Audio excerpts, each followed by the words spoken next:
حدیث کی کوئی بھی کتاب لے لیں، صحیح بخاری، صحیح مسلم، جامع ترمذی، سنن نسائی، سنن ابن ماجہ، سنن نبی داؤد،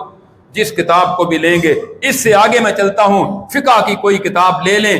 اس کے اندر جہاں بھی دیکھیں گے باب العیدین، کتاب العیدین، باب عید الفطر، باب عید الاضحیٰ،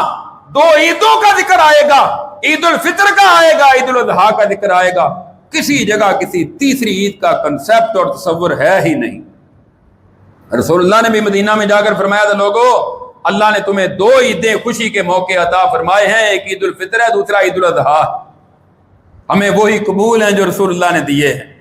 اور اس دن ہم عید پڑھتے ہیں۔ اور پھر رسول اللہ نے سوموار کے دن روزہ رکھا، عید کے دن روزہ ہوتا ہے؟ عید کے دن روزہ رکھنا اللہ کے رسول کی نافرمانی ہے۔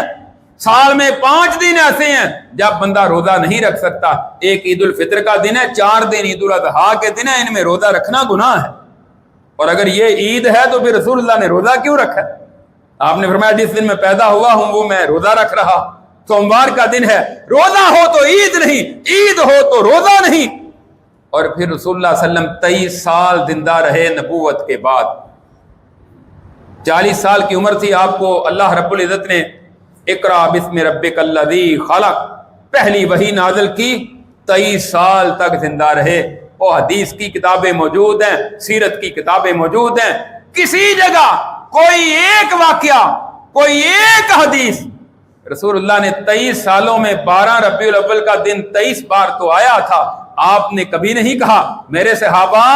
آج میرا جشن مناؤ، آج لائٹیں لگاؤ، لائٹیں نہیں تو موم بتیاں تو تھی نا، وہ جھنڈے بھی تھے، میدان جنگ میں جھنڈے لے کر جاتے تھے، جھنڈیاں لگاؤ، جھنڈے لگاؤ، گلیاں سجاؤ، وہ کھانا شانا پکاؤ، حلوہ پکاؤ، سبیل لگاؤ۔ رسول اللہ نے کبھی ایک مرتبہ بھی اپنی زندگی میں نہیں یہ کام کیا اور نہ کسی کو دعوت دی، کوئی اس کا ثبوت نہیں ملتا۔